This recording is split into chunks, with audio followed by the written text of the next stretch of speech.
నమస్తే welcome to Yoyo cine talkies. Tollywood లో వరుస విషాదాలు చోటు చేసుకున్నాయి. రీసెంట్ గా త్రినయని సీరియల్ నటి పవిత్ర జయరాం రోడ్డు ప్రమాదంలో మృతి చెందిన సంగతి తెలిసిందే. తాజాగా త్రినయని సీరియల్ నటుడు చంద్రకాంత్ ఆత్మహత్య చేసుకోవడం కలకలం రేపుతోంది. చంద్రకాంత్ ఆత్మహత్యతో బుల్లితెర ఇండస్ట్రీలో విషాద ఛాయలు అలుముకున్నాయి.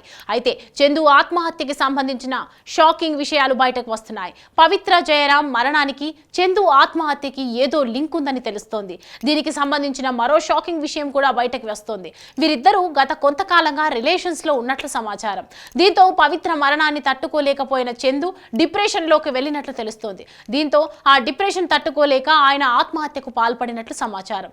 అయితే నటుడు చందు గురించి ఆయన భార్య శిల్ప షాకింగ్ విషయాలు తెలిపింది. చందుకు నాకు 2015లో వివాహమైంది. మేము ఇద్దరం ప్రేమించి పెళ్లి చేసుకున్నాము. స్కూల్ డేస్ వయసు నుండి ప్రేమించమంటూ 3 ఏళ్లు వెంటపడ్డాడు.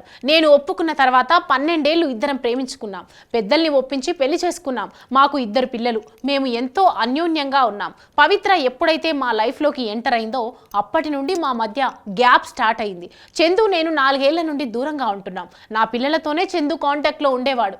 చందు మారి ఇంటికి వస్తాడు అనుకున్నాం, కానీ రాలేదు. నిన్న ఉదయం కాల్ చేసి ఇంటికి వచ్చేయమని బతిమిలాడాను, కానీ అంతలోనే సూసైడ్ చేసుకున్నాడు అని ఆమె తెలిపింది. హాయ్ హలో, మెస్మరైజ్ చేసే మూవీ ముచ్చట్లు, రిలీజ్ అయిన వెంటనే రివ్యూస్, మీ అభిమాన తారల రియల్ స్టోరీస్, సినిమా సమాచారం ఏదైనా క్షణాల్లో మీ చెంతకు.